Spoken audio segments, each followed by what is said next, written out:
سارے نبیوں کے رتبے بڑے ہیں،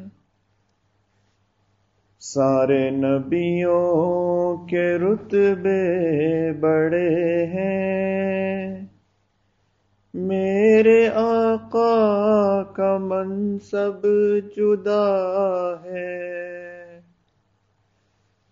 سارے نبیوں کے رتبے بڑے ہیں، میرے آقا کا منصب جدا ہے۔ وہ امام صف انبیاء ہیں، ان کا رتبہ بڑوں سے بڑا ہے۔ وہ امام صف انبیاء ہیں، ان کا رتبہ بڑوں سے بڑا ہے۔ کوئی لفظوں سے کیسے بتا دے ان کے رتبے کی حد ہے تو کیا ہے۔ کوئی لفظوں سے کیسے بتا دے ان کے رتبے کی حد ہے تو کیا ہے۔ ہم نے اپنے بڑوں سے سنا ہے، ہم نے اپنے بڑوں سے سنا ہے، صرف اللہ ہی ان سے بڑا ہے۔ وہ جو ایک شہر نور الہدیٰ ہے، جلوہ گاہوں کا ایک سلسلہ ہے۔ وہ جو ایک شہر نور الہدیٰ ہے، جلوہ گاہوں کا ایک سلسلہ ہے۔ جس کی ہر صبح شمس و ضحیٰ ہے، جس کی ہر شام بدر و دجیٰ ہے۔ نام جنت کا تم نے سنا ہے، میں نے اس کا نظارہ کیا ہے۔ نام جنت کا تم نے سنا ہے، میں نے اس کا نظارہ کیا ہے۔ میں یہاں سے تمہیں کیا بتاؤں، میں یہاں سے تمہیں کیا بتاؤں۔ میرے آقا کی مسجد میں کیا ہے۔ پیشواؤں کے جو پیشوا ہیں، ایک لقب جن کا صدر العلا ہے۔ کوئی پوچھے تو یہ کہہ سکوں میں، کوئی پوچھے تو یہ کہہ سکوں میں، باب جبریل میرا پتہ ہے۔ سارے مل کر یہ مانگو دعائیں، ہم بھی جلدی مدینے کو جائیں۔ سارے مل کر یہ مانگو دعائیں، ہم بھی جلدی مدینے کو جائیں۔ ہے ہمارے لیے یہ تو مشکل، ہے ہمارے لیے یہ تو مشکل، میرا اللہ تو مشکل کشا ہے ہمارے لیے یہ تو مشکل، میرا اللہ تو مشکل کشا ہے۔ سارے نبیوں کے رتبے بڑے ہیں، میرے آقا کا منصب جدا ہے، وہ امام صف انبیاء ہے، ان کا رتبہ بڑوں سے بڑا ہے۔ ہم نے اپنے بڑوں سے سنا ہے، صرف اللہ ہی ان سے بڑا ہے۔ اعوذ باللہ من الشیطان الرجیم، بسم اللہ الرحمن الرحیم۔ یا ایھا الذین آمنوا اذکروا اللہ ذکرا کثیرا وسبحوہ بکرۃ واصیلا۔ وقال اللہ تعالی فی مقام آخر ولذکر اللہ اکبر۔ سبحان ربک رب العزۃ عما یصفون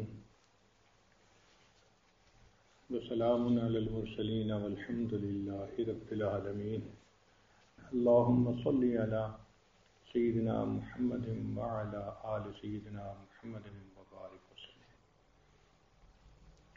یا ایھا الذین آمنوا، اے ایمان والو، اے وہ لوگو جو اللہ تعالیٰ اور اس کے رسول صلی اللہ علیہ وسلم کے حکموں کا ماننے کا اقرار کر چکے ہو، عہد کر چکے ہو، اذکروا اللہ ذکرا کثیرا، تم اللہ کا ذکر کثرت کے ساتھ کرو۔ قرآن مجید میں جہاں بھی کسی بات کا حکم ہوا اس کی حدود و قیود ہیں، اس کی یہ حد ہے، اس کی یہ حد ہے۔ دو کام ایسے ہیں اللہ تعالیٰ نے ان کی حد متعین نہیں فرمائی، ایک تقویٰ اور ایک ذکر۔ تقویٰ کے بارے میں فرمایا فاتقوا اللہ ما استطعتم، تم اتنا تقویٰ اختیار کرو جتنا تمہارے اندر استطاعت ہے، یعنی زور لگانے والوں کو اس معاملے میں ہمت لگانی چاہیے۔ میدان خالی ہے، بھاگنے والا جتنا بھاگ سکتا ہے بھاگ کے دکھائے۔ اور دوسرا ذکر کہ اس کی کثرت کا حکم دیا، اذکروا اللہ ذکرا کثیرا، تم اللہ کا ذکر کثرت کے ساتھ کرو۔ اب سوال پیدا ہوتا ہے کہ کثرت کا کیا معنی؟ تو ایک کثرت کا معنی یہ ہے کہ انسان لیٹے بیٹھے کھڑے ہر حال میں اللہ کو یاد کرے۔ الذین یذکرون اللہ قیاما وقعودا وعلی جنوبہم، وہ لوگ جو کھڑے بیٹھے لیٹے اللہ کو یاد کرتے ہیں، یہ ذکر کثیر ہے کہ ہر حال میں اللہ کو یاد کرے، دل ہر وقت اللہ کی طرف متوجہ رہے، دل کی تار ہر وقت اللہ سے جڑی رہے۔ ہمارے مشائخ نے فرمایا دست بکار دل بیار، ہاتھ کام کاج میں مشغول ہوں تو دل اللہ کی یاد میں مشغول ہو۔ یہ حالت ہمیں حاصل کرنی لازم ہے، اس کے بغیر ہماری اصلاح نہیں ہو سکتی۔ اگر ہم تھوڑا ذکر کریں گے تو ہم تذبذب کا شکار رہیں گے۔ وَلَا يَذْكُرُونَ اللَّهَ إِلَّا قَلِيلًا مُذَبذَبِينَ بَيْنَ ذَلِكَ، اللہ فرماتے ہیں وہ مذبذب رہتے ہیں، لا الہ الا ولا الہ الا، نہ ادھر کے رہے نہ ادھر کے رہے، نہ خدا ہی ملا نہ وصال سلام، نہ وہ دنیا کے رہتے ہیں نہ وہ دین کے رہتے ہیں۔ تو ذکر ہمیں کثرت کے ساتھ کرنا ہے۔ اب فرق دیکھیں، ایک ہم عوام الناس ہیں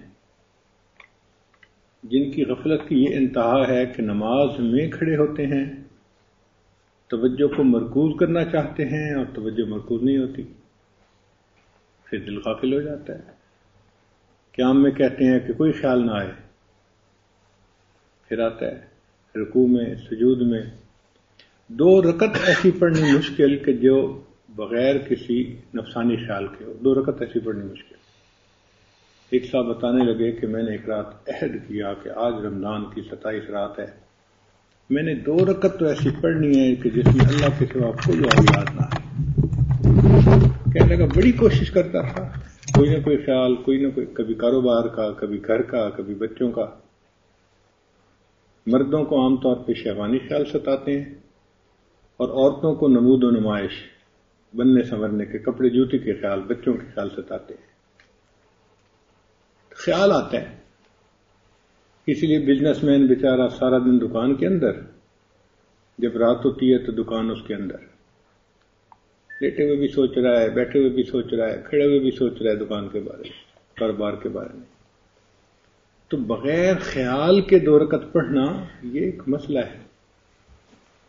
وہ کہتے ہیں کہ میں نے 20 رکعت پڑھ لی، لیکن ہر رکعت میں کوئی نہ کوئی خیال. پھر میں نے ہمت کی، میں نے کہا اب تو میں نے 2 رکعت پڑھنی ہے، بالکل نہیں سوچنا. کہتے ہیں کہ پوری 2 رکعت میں یہی سوچتا رہا، اب تو میں نے کچھ نہیں سوچنا، اب تو میں نے کچھ نہیں سوچنا. توجہ پھر بھی اللہ کی طرف نہیں تھی.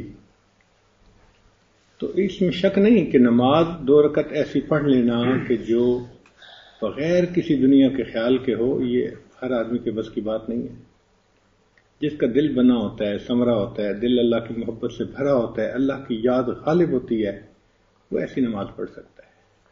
اس لیے ذکر کی کثرت جہاں اور فوائد کا سبب بنتی ہے، وہاں انسان کی نماز بنا دیتی ہے. ہمارے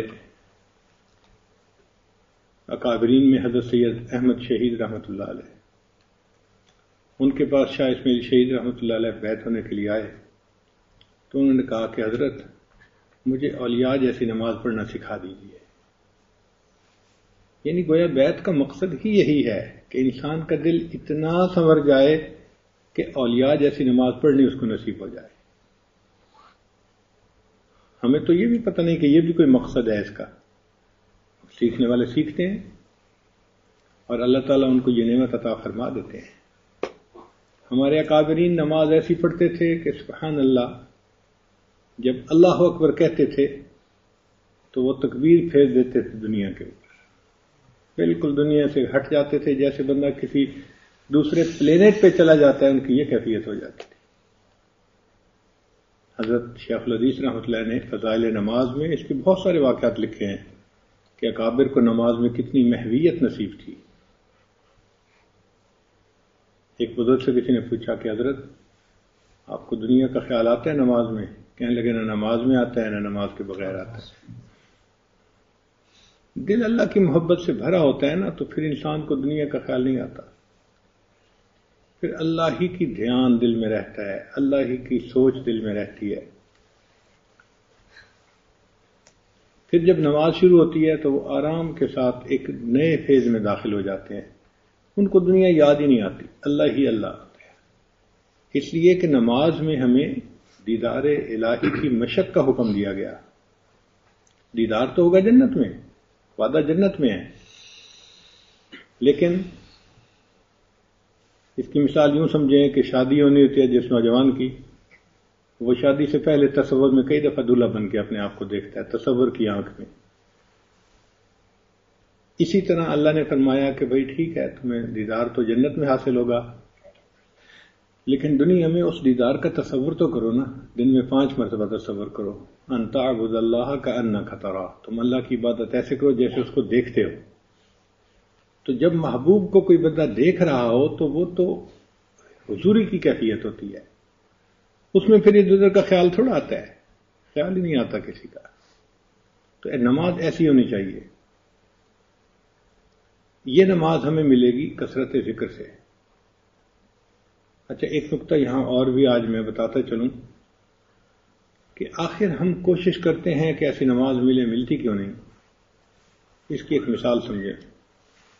ایک بندہ ہیوی ویٹ باکسنگ کا مقابلہ طے کر لیتا ہے، تو آپ دیکھیں گے کہ وہ بندہ 1-2 مہینے جو ٹائم ہوتا ہے نا، اس میں ورزش کر رہا ہوتا ہے، کبھی جاگنگ کر رہا ہوتا ہے، ٹریڈ مل کے اوپر بھاگ رہا ہوتا ہے، کبھی کسی پلو کو مکے مار رہا ہوتا ہے. دن میں 2 سے 3 گھنٹے وہ ڈیلی ایکسرسائز کرتا ہے. اس ایکسرسائز کی کیا ریزن ہوتی ہے؟ اپنے اندر ایبلٹی پیدا کرنا، اپنے اندر کیپیبلٹی پیدا کرنا، تاکہ جب مقابلہ ہو تو میں مقابلے میں پروو کر سکوں. اب ایک بندہ ہے جس نے مقابلہ سیٹ تو کر لیا، سویا پڑا ہے، بھئی بتائیں آپ ایکسرسائز کیوں نہیں کرتے؟ او جی میں رنگ میں جاؤں گا تو دیکھی جائے گی۔ تو اب یہ رنگ میں جائے گا تو کیا ہوگا؟ ایک مکہ اس کو لگے گا اور یہ صاحب ناک آؤٹ ہو جائے گا، کیونکہ انہوں نے خارج رنگ سے باہر محنت نہیں کی تھی۔ جس نے رنگ کے باہر محنت کی ہوگی رنگ میں وہی پروو کرے گا، کیونکہ اس کے اندر وہ کیپیبلٹی ہوگی۔ اسی طرح نماز کی حضوری حاصل کرنے کے لیے خارج نماز محنت کرنی پڑتی ہے، اور خارج نماز محنت کیا ہے؟ ذکر کثرت سے کریں، ہر وقت دل میں اللہ کا دھیان رکھیں، مصنون دعائیں پڑھیں، ان دو چیزوں کا اہتمام کر لیں، پھر اس کے بعد اپنی نماز کی حضوری کو خود نوٹ کر لیں، آپ کا دل گواہی دے گا اب میری نماز پہلے سے بہتر ہے۔ تو نماز کے اندر جا کے ہم حضوری بنا لیں، یہ مشکل ہے۔ اس کی مثال یوں سمجھیں کہ ایک آدمی کو فرض کو نماز میں 100% حضوری چاہیے، تو وہ باہر نماز ذکر کرتا ہے تو اس کو 60-70% حضوری تو پہلے ہی حاصل ہوتی ہے۔ تو جب وہ 60-70% حضوری کے ساتھ مصلی پہ کھڑا ہوتا ہے تو اللہ اکبر کہہ کے پلس 30% ایڈ ہو جانا اور 100% حضوری ہونا یہ آسان ہوتا ہے۔ لیکن اگر وہ بالکل غافل ہے اور 0% کی حضوری لے کے مصلی پہ آ کے کھڑا ہے تو اللہ اکبر کہنے سے یہ 100% تو نہیں ہو سکتی۔ نتیجہ کیا ہوتا ہے؟ ہم اللہ اکبر کہہ بھی دیتے ہیں، دنیا کے خیال جان نہیں چھوڑتے، ہم جان چھڑانا چاہتے ہیں، جان نہیں چھوڑتے۔ اب آپ ذرا غفلت کی انتہا دیکھیے، فرق دونوں کا۔ ایک ہم ہیں کہ عین حالت نماز میں بھی نفسانی شیطانی وساوس ہمیں آتے ہیں، جان نہیں چھوڑتے، غفلت ہوتی ہے۔ اور ایک وہ لوگ بھی ہیں جن کا اللہ نے قرآن میں تذکرہ کیا، رجال اللہ تلہیہم تجارت ولا بیع عن ذکر اللہ، میرے وہ بندے جن کو تجارت اور خرید و فروخت بھی میری یاد سے غافل نہیں کرتی، وہ بازار میں بیٹھ کے خرید و فروخت کرتے ہوئے بھی اللہ سے غافل نہیں ہوتے۔ یہ دو ایکسٹریم ہیں، ایک غفلت کی ایکسٹریم ہے کہ نماز کے اندر کھڑے ہوئے بھی خدا یاد نہیں آ رہا، اور ایک حضوری کی ایکسٹریم ہے کہ عین دنیا میں سودا کر رہے ہیں، لین دین کر رہے ہیں، اس وقت بھی خدا نہیں بھولتا۔ تو آج ہم کس ایکسٹریم پہ ہیں ذرا سوچیں۔ ہم تو واقعی اس ایکسٹریم پہ ہیں کہ جس میں ہمیں نماز میں بھی جو ہے وہ دنیا کے خیال آتے ہیں۔ تو ہمیں لمبا سفر کرنا ہے، اس کو سیکھنا ہے، اور اس کو سیکھنے کے لیے ذکر کی ضرورت ہوتی ہے۔ انسان دنیا میں جس چیز پہ محنت کرتا ہے اس چیز میں اس کو ترقی مل جاتی ہے، اور جس پہ محنت نہیں کرتا اس پہ ترقی نہیں ملتی۔ تو ہم اپنی نماز کے لیے محنت کریں ذکر کے اوپر، جتنا ذکر کثرت سے کریں گے اتنا ہماری نماز بنے گی، اور نماز کے حساب سے اللہ تعالیٰ کے ہاں ہمارا قرب ہوگا، کیونکہ سجدہ جتنا عظیم ہوگا، وسجد کے ساتھ فرمایا وقترب، تو قرب ملتا ہے سجدے سے، ایسا حضوری کا سجدہ کہ جس کو اللہ پسند کر لے۔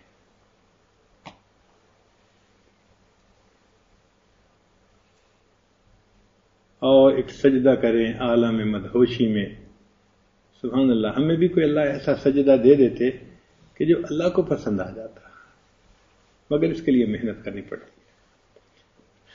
اب ذکر کے ایک ہے ابتدائی معنی کہ کسی کو یاد کرنا۔ یاد کرنے کے دو طریقے ہوتے ہیں، زبان سے بھی انسان یاد کرتا ہے، دل سے بھی یاد کرتا ہے، لیکن اصل ذکر دل کا کام ہے۔ چنانچہ اگر کوئی بچہ سعودی عرب میں جاب کر رہا ہو اور وہ 1-2 ہفتے اپنی والدہ کو فون نہ کرے، تو جب فون کرے گا نا تو ماں جواب دے گی، بیٹا میرے دل نے تجھے بہت یاد کیا۔ کبھی کسی ماں نے کہا، میرا بیٹے میری زبان نے تجھے بہت یاد کیا، کبھی زبان کا تذکر نہیں لائے گی، اس لیے کہ یاد دل کا کام ہے۔ یاد زبان سے اس کا اظہار ہوتا ہے، تو زبان اظہار کرتی ہے یاد کا، اصل دل میں یاد ہوتی ہے۔ تو ماں کہتی ہے بیٹا میرا دل تجھے بہت یاد کرتا ہے۔ ہم بھی اپنے اللہ کو دل میں یاد کریں، اور ہمارے اس سلسلے میں تو ہے ہی قلبی ذکر کہ ہم ذکر قلبی کریں۔ ذکر قلبی کا کیا معنی؟ کہ دل میں ہر وقت اللہ کی یاد ہو۔ وہ جن کا عشق صادق ہے وہ کب فریاد کرتے ہیں، وہ جن کا عشق صادق ہے وہ کب فریاد کرتے ہیں، لبوں پہ مہر خاموشی دلوں میں یاد کر. وہ اپنے اللہ کو دل میں یاد کر رہے ہوتے ہیں، ان کے دل اللہ سے غافل نہیں ہوتے. یہ ذاکرین ہیں، اللہ کا ذکر کرنے والے. اس لیے حدیث پاک میں آتا ہے کہ قبر کے اندر سب سے زیادہ جو عمل فائدہ دے گا وہ ذکر ہوگا. ذکر والے پر قبر میں کوئی وحشت نہیں ہوگی. تو ہم ذکر کو کثرت کے ساتھ کریں، اور خاص طور پر جو علماء طلباء ہوں ان کو اور بھی زیادہ کثرت سے ذکر کرنا چاہیے، چونکہ دین کا کام ذکر کے بغیر قبولیت کو نہیں پہنچتا. جتنے بزرگوں سے اللہ نے دین کا کام لیا، آپ ان کے حالات زندگی پڑھ کے دیکھ لیں، سب کے سب ذاکرین تھے. ایک بھی ایسا بندہ آپ کو نہیں ملے گا کہ جو ذکر نہ کرتا ہو اور اس کے کام کو قبولیت مل گئی ہو. ذکر ضروری ہے. اس لیے اللہ تعالیٰ نے حضرت موسیٰ علیہ السلام کو حکم فرمایا، اذهب الى فرعون انه طغى، جائیے فرعون کے پاس، وہ باغی داغی بن گیا ہے، اس کو میرا پیغام پہنچائیے. تو اس وقت اللہ تعالیٰ نے حضرت موسیٰ علیہ السلام اور حضرت ہارون علیہ السلام، دونوں انبیاء تھے، ان کو ہدایات دی. جیسے لوگ کسی کام پہ بھیجتے ہیں نا تو جانے والے کو ہدایات دیتے ہیں، یہ ایسے کر لینا، یہ ایسے کر لینا، یہ نہ ہو تو یہ کر لینا، ایسا نہ ہو تو ایسے کر لینا، ہدایات ہوتی ہیں. تو اللہ تعالیٰ نے بھی اپنے دونوں انبیاء کو ہدایات دی. وہ ہدایات کیا تھیں؟ وہ ہدایات تھیں اذهب انت واخوک بآیاتی، جائیے آپ اور آپ کا بھائی میری ان نشانیوں کو لے کر، ولا تنیا فی ذکری، اور آپ دونوں میری یاد سے غافل نہ ہونا. اب یہ یاد ایسی اہم بات تو ہے نا کہ اللہ انبیاء کو ہدایات دے رہے ہیں کہ آپ دعوت کے راستے میں نکل رہے ہیں، فی سبیل اللہ جا رہے ہیں، اس دعوت اللہ کے کام میں آپ نے غافل نہیں ہونا. بس یہ ذہن میں رکھنا، یہ امپورٹنٹ بات ہے. ولا تنیا فی ذکری، میری یاد سے غافل نہ ہونا. اور نماز کا مقصد بھی اللہ کی یاد ہے. اقم الصلاۃ لذکری، نماز قائم کرو میری یاد کی خاطر. جس نماز میں اللہ کی یاد نہیں وہ نماز قائم، وہ تو پھٹے کپڑے کی طرح انسان کے منہ پہ واپس مار دی جاتی ہے. تو اللہ کی یاد جو ہے وہ بنیاد ہے، وہ ہمیں دل میں رکھنی چاہیے، ہر وقت دل میں ہو، دل اللہ سے غافل نہ ہو. تو انسان کے ہاتھ کام کاج میں مصروف رہیں اور انسان کا دل اللہ کی یاد میں مصروف رہے. اور یہ ہم نے دیکھا ہے، بہت سارے لوگ جو نفسانی شیطانی محبتوں میں گرفتار ہو جاتے ہیں وہ بیچارے ایبسنٹ مائنڈڈ بن جاتے ہیں. وہ ہمیں ایبسنٹ مائنڈڈ نظر آتے ہیں، ان کے مائنڈ میں کوئی پریزنٹ ہوتا ہے جیسے جیسے وہ ہم سے ایبسنٹ ہوتے ہیں. ہر وقت ذہن میں کسی کا خیال سمایا ہوا ہوتا ہے. مجلس میں بیٹھو تو آپ کو لگے گا کہ یہ مجلس میں نہیں ہے، یہ کسی اور دنیا میں ہے.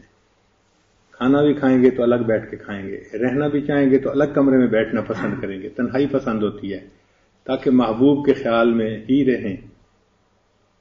تو یہ محبت چیز ہی ایسی ہے، بندے کو تنہائی پسند بنا دیتی ہے.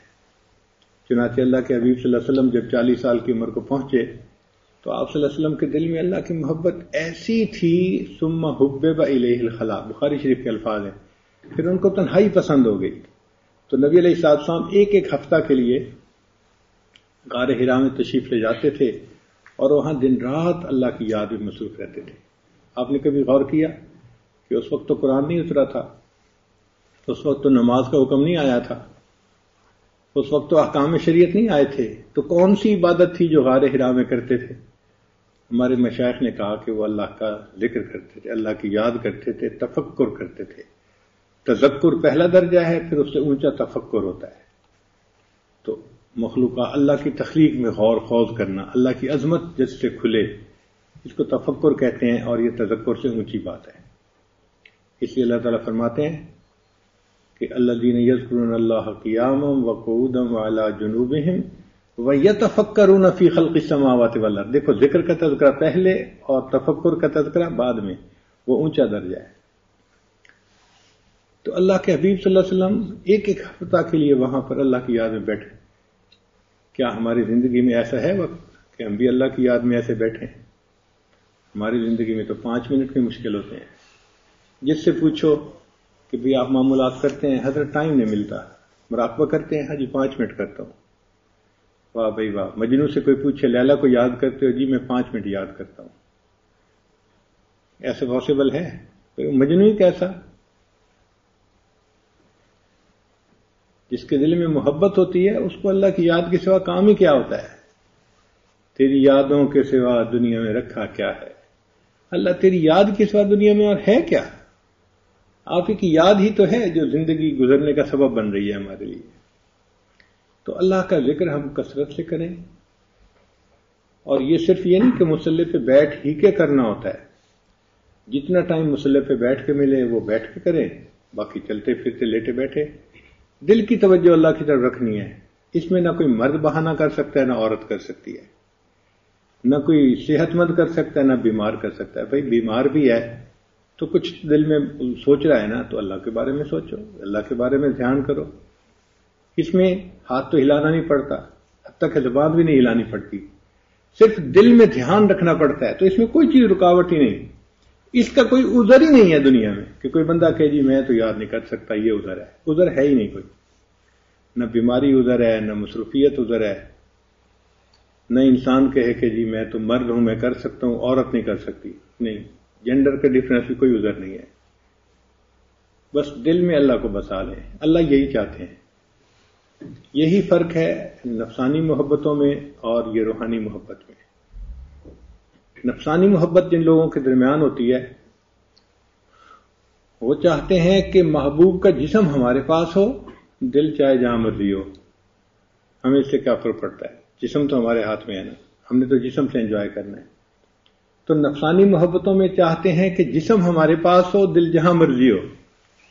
لیکن یہ روحانی محبتیں ایسی ہیں کہ اللہ فرماتے ہیں میرے بندے دل تمہارا میرے پاس ہونا چاہیے، جسم تمہارا جہاں مرضی ہو.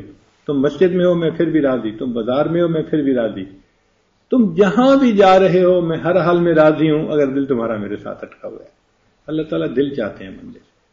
اللہ تعالیٰ دل کے بیوپاری ہیں. مگر یہ دل اللہ کا تب بنے گا جب ہم اس میں ذکر کریں گے، ذکر کی کثرت کریں گے. اچھا، ایک تو ہے کہ عدد پورے کرنے، ایک ہے ذکر اتنا کرنا کہ اس کے اثرات بندے پہ آ جائیں. ہمارا مسئلہ یہ ہے کہ ہم ذکر بھی کرتے ہیں مگر تھوڑا کرتے ہیں، زیادہ نہیں کرتے، جس کی وجہ سے ہمارے اوپر اثرات مرتب نہیں ہوتے. اس کی مثال یوں سمجھیں کہ ایک بندے کو ٹی بی کی مرض تھی. اب جو ٹی بی کے مریض ہوتے ہیں نا ان کا ایک کورس ہوتا ہے جو 85-90 دن کا ہوتا ہے. اس کے قریب ڈاکٹر لوگ ایگزیکٹ ڈیوریشن کو جانتے ہیں، لیکن ہمیں ایک موٹا انداز ہے کہ اتنے دن ان کو ٹیکہ لگتا ہے ڈیلی.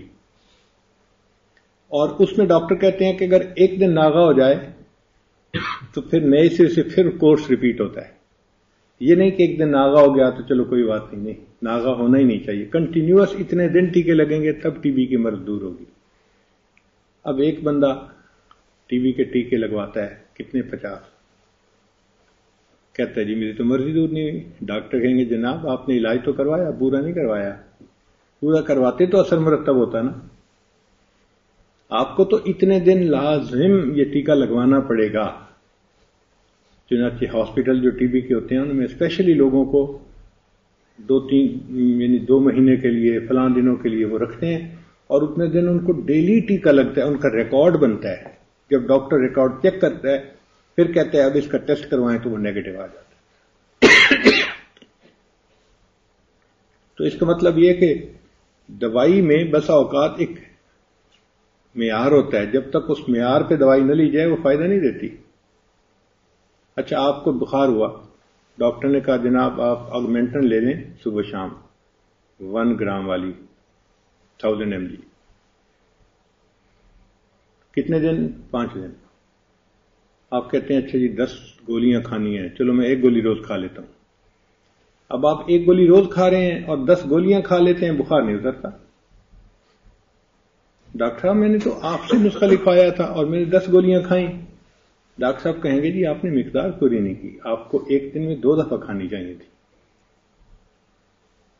دوائی اس نے ٹھیک یوز کی، نسخہ اس کا بالکل ٹھیک تھا، نسخے میں شفا تھی مگر اس کی لمٹ پوری نہیں ہوئی. تو جس طرح نسخہ ٹھیک تھا مگر اس کی مقدار پوری نہ ہونے کی وجہ سے اثر مرتب نہ ہوا، ہمارا حال ایگزیکٹلی. ہم روحانی مریض ہیں، ہم ذکر کرتے ہیں مگر تھوڑا کرتے ہیں. نتیجہ کیا؟ اس کا اثر ہم پہ مرتب نہیں ہوتا. ہمارے دل سے دنیا بھی نہیں نکلتی، ہمارے دل سے شہوات بھی نہیں نکلتی، ہمارے دل سے گناہوں کی ظلمت بھی نہیں نکلتی، ہمارے دل سے سختی بھی نہیں دور ہوتی، غفلت بھی نہیں دور ہوتی. تو ہمیں اس معیار کو پورا کرنا ہے. وہ معیار کیا ہے؟ وہ ذکر کثیر ہے، لیٹے بیٹھے چلتے پھرتے اللہ کو یاد کرنا. اس کو ایک اور مثال سے سمجھ لیں. ایک بندے کو بہت پسینہ آیا ہوا ہے، گرمی سے آیا کہیں پسینہ، اور پسینے کی بو بھی آ رہی ہے. اب اس کے لیے اس کو چاہیے کہ وہ اپنے جسم کو دھوئے. وہ کہتا ہے جی مجھے تو کہا گیا ہے کہ بس پانی سے جسم کو دھو لو. وہ ایک لوٹا پانی کا لے لے اور ہاتھ گیلا کر کر کے اپنے پورے جسم کو جو ہے نا وہ گیلا کر لے، تو کیا وہ پسینے کی بدبو ختم ہو جائے گی؟ الٹا اور زیادہ بو آئے گی. کیوں؟ کہ اس پسینے کی بو کو دور کرنے کے لیے صرف جسم کو گیلا کرنا کافی نہیں تھا، پانی بہانا ضروری تھا. کثرت سے پانی بہاؤ. اب شاور لیں گے، پورے جسم پہ پانی بہائیں گے، وہ سب پسینے کی بو دور ہو جائے گی. ایگزیکٹ اسی طرح گناہوں کے پسینے کی بو دور کرنے کے لیے صرف جسم کو گیلا کرنے کی ضرورت نہیں ہے کہ 5 منٹ بیٹھ کے مراقبے سے دل کو گیلا کر لیا نور سے. نہیں، پانی بہانا. اور پانی کب بہے گا؟ جب کثرت سے ذکر کریں گے، اللہ کی یاد میں بیٹھیں گے، اتنا بیٹھیں گے کہ اللہ کی رحمت آئے گی. اس لیے حدیث پاک میں ہے کہ جو بندہ ذکر میں بیٹھتا ہے نازل علیہم السکینہ، ان کے اوپر سکینہ نازل ہوتی ہے، فرشتے اترتے ہیں. وہ سکینہ انسان کے دل کو صاف پاک کر دیتی ہے. تو ذکر کی کثرت کرنی پڑے گی. اب یہ بات ہے کہ جس چیز کو ہم پرائرٹی دیتے ہیں نا یا اہم سمجھتے ہیں، اس کے لیے ٹائم نکال لیتے ہیں. کتنے لوگ ہیں کھانا دن میں 2 دفعہ ضرور کھاتے ہیں، جتنے بھی مصروف ہوں. 3 دفعہ نہ صحیح تو 2 دفعہ تو ضرور ہی کھانا کھاتے ہیں. تو وہ شام، اور جی یہ تو کرنا ہی ہے، کیا کریں، اس کے بغیر چارہ ہی نہیں. بھئی جس طرح ہمیں کھانا کھانا ہے جسمانی غذا کے طور پر، اسی طرح روحانی غذا کے طور پہ ہمیں ذکر کرنا ہی ہے. معمولات کریں، صبح بھی کریں، شام بھی کریں، تاکہ جسم کو، روح کو غذا مل جائے. دیکھیں ہم بڑے مصروف ہیں، لیکن فرض کرو کوئی مقدمہ ہو جاتا ہے تو ہم دفتر سے ٹائم نکال لیتے ہیں نا. دفتر مقدمے کی پیروی کے لیے، وہ جی ایک مقدمہ ہے، مجھے اس وقت ضرور کورٹس میں جانا ہے، تو ٹائم نکل آیا نا. بندہ جتنا بھی مصروف ہو ٹائم نکال لیتا ہے. ایک بندہ ہے بڑی اچھی دکانداری کرتا ہے، بات کرو تو کہتا ہے جی میں تو بہت مصروف ہوں، کیا کروں، میرے پاس تو فرصت ہی نہیں. وہی بندہ دعا کر رہا ہوگا یا اللہ میرا کاروبار بڑھا دے، ایک اور دکان میں فلاں جگہ کھولنا چاہتا ہوں، اس کو کامیاب کر دے. اب بھائی جس بندے کے پاس فرصت ہی نہیں، وہ دوسری دکان کے لیے وقت کیسے نکالے گا؟ نکالے گا نا ٹائم. اس کا مطلب یہ کہ جس چیز کو ہم اہم سمجھتے ہیں اس کے لیے ہم ٹائم نکالتے ہیں. تو ہم ذکر کو اگر اہم سمجھیں گے تو اس کے لیے ٹائم بھی نکل آئے گا. ٹائم نکلنا مسئلہ نہیں ہے. بہت سارا ٹائم ہم ویسٹ کرتے ہیں. مثلا فون پہ لمبی باتیں کرنے کا کیا تک بنتا ہے؟ بی بریف آن فون، سیدھی بات ہے، مختصر سی بات کریں جو ہے. اچھا پھر ہور کی حال ہے؟ آپ دیکھیں کتنے لوگ آپ گھر فون کر رہے ہیں، والدہ کو، والد کو، بھائی کو، اچھا پھر ہور کی حال ہے. تو لسی کی طرح فون کو جتنا لمبا کرنا چاہیں کرتے رہیں، مگر ہمیں اپنا وقت بچانا ہے. جب ہم سوچیں گے نا کہ ہمیں اپنا وقت بچانا ہے تو پھر ہم کنورسیشن بھی مختصر کریں گے، ٹیکسٹ میسج بھی مختصر کریں گے، اور ربش قسم کی چیزوں پر توجہ بھی نہیں دیں گے، اور اپنے وقت کو افیکٹو بنانے کی کوشش کریں گے کہ یہ وقت جو ہے ہمارا یہ ایسا ہو کہ اس میں سے ریزلٹس نکلے، کچھ اس میں سے نتیجہ برآمد ہو. ٹائم نکل آئے گا. تو ٹائم نکل آتا ہے. اب ذکر جو ہے اس کی حقیقت کیا ہے جس کو ہمیں حاصل کرنا ہے؟ ذکر کی حقیقت یہ ہے کہ حضرت عمر رضی اللہ تعالیٰ عنہ نے ارشاد فرمایا کہ افضل الذکر ذکر عندما حرم اللہ. افضل ذکر وہ ہے کہ جب تیرے سامنے گناہ کا موقع آئے تجھے اس وقت خدا یاد آئے کہ مجھے یہ نہیں کرنا. اگر اس وقت خدا یاد نہ آیا تو اس کا مطلب ذکر کوئی نہیں. اب ہم نماز پڑھ کے مسجد سے نکلتے ہیں، گلی میں غیر محرم جا رہی ہوتی ہے، آنکھ اٹھ جاتی ہے، تو اس وقت تو خدا یاد نہ آیا، تو پھر ذکر کہاں سے آیا؟ کوئی الفاظ تھوڑا پڑھنے ہیں، اثرات دیکھنے ہیں۔ تو اثر یہ ہونا چاہیے کہ ہمیں گناہ کے وقت خدا یاد آ جائے تاکہ ہم گناہوں سے بچ سکیں۔ اچھا، جو بندہ گناہوں سے بچ رہا ہے نا، وہ زبان سے اللہ اللہ کا ذکر نہ بھی کر رہا ہو، وہ ذاکر ہوتا ہے۔ اس لیے حدیث مبارکہ میں ہے کل مطیع للہ فہو ذاکر، ہر بندہ جو اللہ کا مطیع ہوتا ہے وہ ذاکر ہوتا ہے، وہ غافل نہیں کہلاتا، وہ ذاکر ہوتا ہے کیونکہ گناہ سے بچ رہا ہوتا ہے۔ تو ذکر کو ہم نے اس نقطے تک پہنچانا ہے کہ جہاں معصیت سے جان چھوٹ جائے، جہاں گناہوں سے جان چھوٹ جائے، ذکر کو ہم نے اس نقطے تک پہنچانا ہے۔ ویسے بھی آپ ایک حکیم کے پاس جائیں، جی مجھے بخار ہے، تو وہ اعضاء کو چیک کر کے اندازہ لگاتا ہے۔ سب سے پہلے وہ نبض دیکھے گا، پھر اس کے بعد کہے گا اچھا جی ذرا آنکھیں دکھاؤ، آنکھوں میں اثرات ہوتے ہیں، پھر زبان دکھاؤ، زبان میں اثرات ہوتے ہیں۔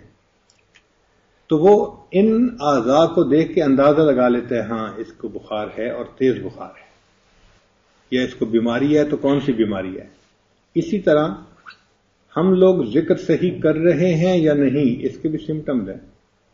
ان سمٹمز کو دیکھ کر ہم اپنے آپ کے بارے میں ججمنٹ کر سکتے ہیں کہ ہم کرتے ہیں یا نہیں کرتے، یا ہمارا ذکر ہمیں ریزلٹس دے رہا ہے یا نہیں دے رہا۔ وہ سمٹم آج کی محفل میں آپ حضرات کو بتانے تھے، تو مگر اس کی تمہید باندھتے باندھتے ذرا بات لمبی ہو گئی۔ تمنا مختصر سی ہے مگر تمہید طولانی۔ عشق و محبت کے باب میں ہمیشہ عقل یہ کہتی ہے کہ ان سے باتیں مختصر کرو، محبت کی مگر تمہید طولانی نہیں جاتی۔ تو اب جو میں چند باتیں عرض کروں گا، اس کو مرد بھی خواتین بھی بہت توجہ سے سنیں کہ ہم نے ان چیزوں کو حاصل کرنا ہے۔ ذکر سے اصل مقصود یہ ہے، یہ نہیں کہ اوپر سے میاں تسبیح اور اندر سے میاں کسبی، اوپر سے لا الہ اور اندر سے کالی بلا، ایسے نہیں۔ ذکر کے اثرات ہونے چاہیے۔ وہ اثرات یہ ہیں کہ جب کوئی بندہ اللہ کا ذکر کثرت سے کرتا ہے تو سب سے پہلی بات اس کی زبان ثنا میں مشغول ہوتی ہے۔ ثنا کہتے ہیں اللہ کی تعریفوں میں، یہ پہلی نشانی ہے۔ زبان پہ حمد و ثنا ہوتی ہے، محبت ہوتی ہے نا اللہ سے، اور جس سے محبت ہو اس کا تذکرہ تو بندہ ہر وقت کرتا ہے۔ آپ دیکھیں ماں کو بیٹے سے محبت ہوتی ہے، ہر وقت اس کی باتیں کرتی ہے یا نہیں کرتی؟ آپ سننا چاہیں یا نہ سننا چاہیں وہ آپ کو سنا دے گی کچھ نہ کچھ باتیں، میرا بیٹا ایسا کرتا ہے، میرا بیٹا ایسا ہے، میرا بیٹا ایسا ہے۔ جہاں جاتے ہیں ہم تیرا فسانہ چھیڑ دیتے ہیں۔ تو ذاکر کا بھی یہی حال ہوتا ہے، اس کے ذکر پہ اللہ کی حمد و ثنا ہوتی ہے، وہ اللہ تعالیٰ کی تعریفیں اتنی کرتا ہے کہ اس کا دل بھرتا ہی نہیں ہے اللہ کی تعریفیں۔ دل کرتا ہے کہ بس میں آپ کی تعریفیں اللہ کرتا ہی رہوں، ایسی اللہ سے محبت ہو جاتی ہے، خود بخود اس کی زبان سے تعریفیں نکلتی ہیں۔ تو ذاکر بندے کی زبان پہ کیا ہوتا ہے؟ حمد و ثنا۔ یاد رکھیں، ذاکر بندے کی زبان پہ کیا ہوتا ہے؟ اللہ کی حمد و ثنا۔ وہ جہاں بیٹھے گا اللہ کی تعریفیں کرے گا، وہ اللہ کی نعمتوں کا تذکرہ کرے گا، اللہ کا شکر ادا کرے گا۔ اس کی زبان پہ شکوے نہیں ملیں گے آپ کو۔ شکوے تب آتے ہیں جب انسان غافل ہوتا ہے، پھر کرتا ہے یہ نہیں ہے، وہ نہیں ہے، فلاں نہیں ہے۔ جس کی زبان، جس کے دل میں اللہ کی یاد ہوتی ہے وہ شکوے کبھی نہیں کرتا، وہ اپنے رب سے بہت راضی ہوتا ہے۔ تو زبان میں حمد و ثنا ہو، سب سے پہلی بات۔ اور دوسری بات، آنکھوں میں حیا ہو، کیونکہ ذکر کی کثرت سے انسان کے اندر سے شہوات ختم ہو جاتی ہیں۔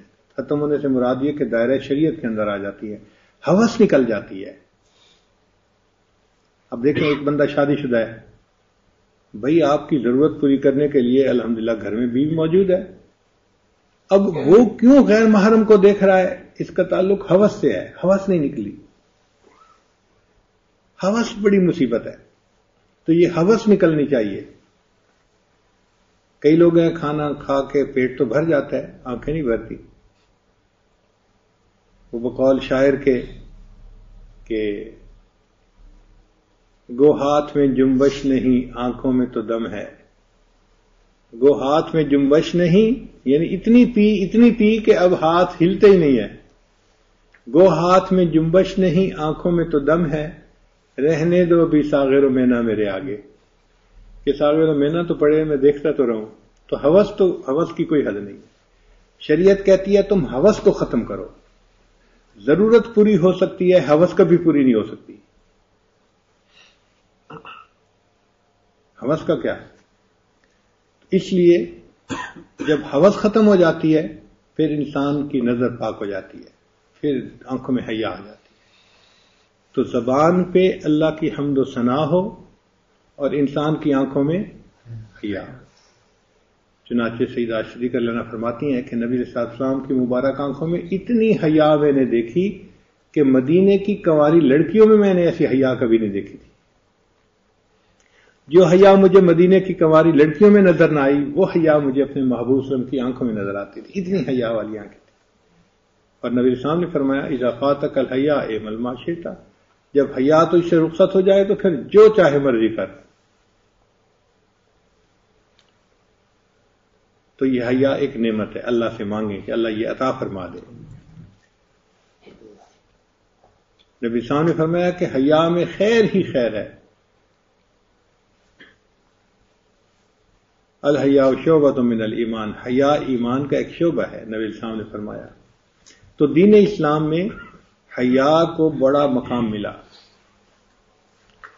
اس لیے جتنے انبیاء آئے ان میں 5 سنتیں، 5 چیزیں سنن المرسلین ہیں. 5 کام ایسے ہیں ان کو سنن المرسلین کہا گیا. سارے رسولوں کی سنت ہیں. سب سے پہلے الحیا. جتنے انبیاء آئے کوئی بھی ان میں سے ایسا نہیں تھا جس نے بے حیائی کو پسند کیا ہو یا بے حیائی کی تلقین کی ہو. نہ. سب انبیاء با حیا تھے اور انہیں حیا کی زندگی گزارنے کی تلقین کی.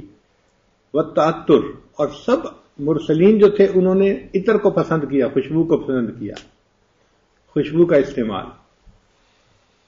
اور تیسرا النکاح، سب نے نکاح کیا سوائے ایک آدھ کوئی ایسی مثال کے، ورنہ عمومی طور پہ سب نے نکاح کیا. السواک، اور مسواک بھی کیا سب نے. تو یہ 4 باتیں سنن المرسلین ہیں. تو آنکھوں میں حیا ہوگی جب انسان کثرت سے ذکر کرے گا. چہرے پہ حیا ہوگی، آنکھوں میں حیا ہوگی. اس کو دیکھ کے اس کے پاس بیٹھ کے پتہ چلے گا کہ واقعی اس بندے کے اندر حیا ہے. تو زبان پہ اللہ کی حمد و ثنا ہو اور آنکھوں میں حیا ہو. اور پھر تیسری چیز کہ کانوں میں سما ہو. سما سے کیا مراد؟ سمعنا و اطعنا. یہ ایک صفت ہے جو بندے کو حاصل ہو جاتی ہے کہ بندہ جب ماننے کے موڈ میں ہوتا ہے نا، جو حکم جی حاضر جی حاضر جی حاضر. کئی دفعہ بندہ نہ ماننے کے موڈ میں ہوتا ہے. چنانچہ نہ ماننے کے موڈ میں جو ہوتا ہے ان کے دفتروں میں بھی پریشانی، باس ان سے پریشان ہوتے ہیں. اور گھر میں خاوند کو پریشانی اگر بیوی نہیں مانتی، یا اگر خاوند نہیں کوئی بات سنتا تو بیوی کو پریشانی. تو لوگوں کو پریشانی ہوتی ہے. اچھا انسان وہ ہے کہ جو بات سنے اور اس پر عمل کرے. چنانچہ نبی علیہ السلام صحابہ کرام سے بیعت لیا کرتے تھے، سمعنا و اطعنا، کہ تم جو بات دین کی سنو گے اس پر عمل کرو گے. تو ہمیں اپنے آپ کو ایسا بنانا چاہیے کہ جب ہمیں کوئی بات بتا دے کہ یہ دین کی بات ہے، فوراً اس پر عمل کے لیے تیار ہو جائے. اس کی کوئی رکاوٹ نہیں ہے. اگر نفس مرا ہوا ہے تو کوئی ریزسٹنس نہیں ہوگی، اور اگر نفس مرا ہوا نہیں ہے تو پھر ہیلے بہانے. اس لیے کہتے ہیں من حرامی حجزاں ڈھیر. جب من حرامی ہوتا ہے تو پھر بڑے ہیلے پہ انسان نکال لیتا ہے. تو تیسری بات یہ آنکھوں میں حیا ہو، زبان پہ حمد و ثنا ہو، اور کانوں میں سما ہو. سما سے کیا مراد؟ سمعنا و اطعنا. اور قرآن مجید میں بھی الذین یستمعون القول فیتبعون احسنہ، وہ لوگ جو بات کو سنتے ہیں اور اچھے طریقے سے ان پر عمل کرتے ہیں، ان کے بارے میں فرمایا کہ قیامت کے دن ان کے چہرے بہت روشن چہرے ہوں گے. یوم تبیض وجوہ وتسود وجوہ، قیامت کے دن بعض چہرے سیاہ ہوں گے گناہوں کی وجہ سے اور بعض چہرے سفید ہوں گے. یعنی انسان کے دل کی جو دنیا میں حالت ہوگی نا، قیامت کے دن چہرے کی وہی حالت کر دی جائے گی. اگر دل گناہوں کی وجہ سے ظلمت سے بھرا ہوا ہے تو قیامت کے دن یہ کالا انسان کے چہرے پہ مال دیں گے، اور اگر دل منور ہے تو قیامت کے دن یہ نور انسان کے چہرے پہ سجا دیں گے.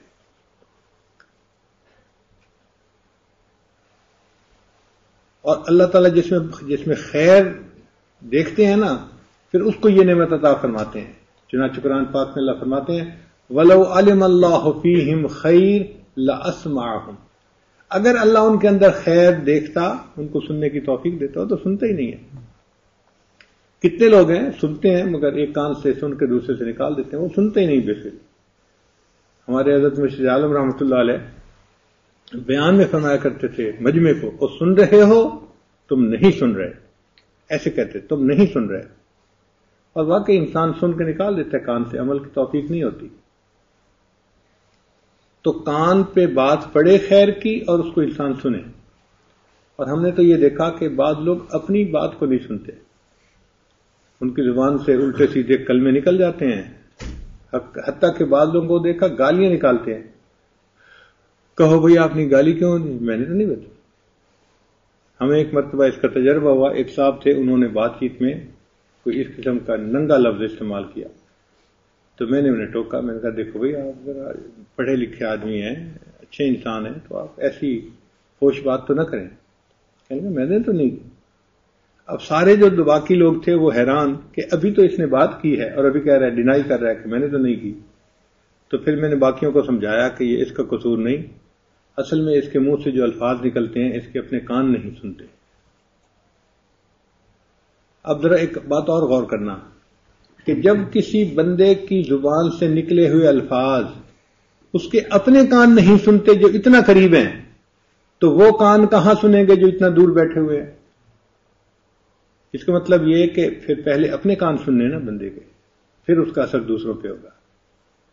تو یہ بھی اللہ سے نعمت مانگنے والی ہے کہ اللہ ہمیں ایسے کان عطا فرما جو ہدایت کی بات کو سنیں اور فوراً عمل کے لیے تیار ہو جائیں.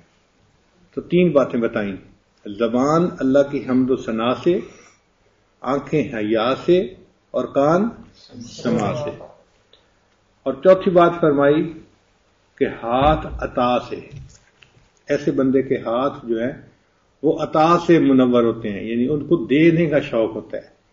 وہ ان کے پاس بہت زیادہ ریسورسز نہیں ہوتے، مگر جتنے ہوتے ہیں وہ اپنی لمٹ میں رہتے ہوئے غریبوں پہ، مسکینوں پہ، فقیروں پہ، ضرورت مندوں پہ خرچ کرنا اس کو وہ پسند کرتے ہیں.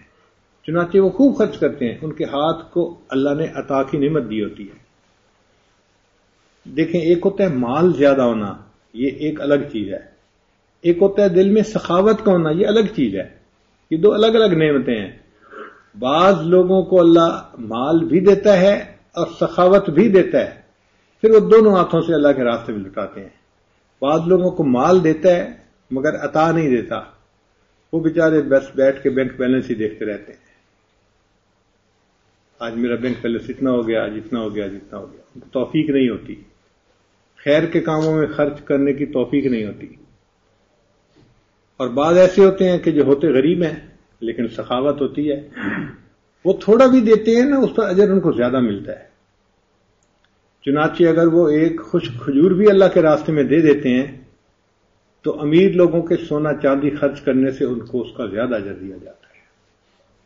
اس لیے غریبوں کے پیسے میں برکت ہوتی ہے. یاد رکھنا جب بھی کوئی فلاحی کام کریں یا کوئی اور کام کریں تو غریبوں کے پیسے میں ہمیشہ برکت ہوتی ہے، چونکہ وہ ہارڈ ارنڈ ہوتا ہے اور اخلاص کے ساتھ ہو دیتے ہیں. تو اس کو تھوڑا چھوٹا کبھی بھی نہ سمجھیں، کبھی بھی نہ سمجھیں. اسی لیے کہا جاتا ہے کہ اگر کوئی بندہ تحفہ دے نا تو وہ کبھی چھوٹا نہیں ہوتا، چاہے کتنا چھوٹا ہی کیوں نہ ہو ظاہر میں، لیکن تحفہ کبھی چھوٹا نہیں ہوتا. It's not the thing which counts, it's the thought. چیز کا مسئلہ نہیں ہوتا، اس چیز کے پیچھے اس کا جذبہ کیا تھا، خیال کیا. اس نے سوچا نا، اس نے دل میں محسوس کیا نا کہ میں اس کے لیے کوئی چیز لے کے جاؤں. تو وہ اگرچہ تھوڑی ہی صحیح مگر ہے تو محبت کا پیغام دینے والی نا.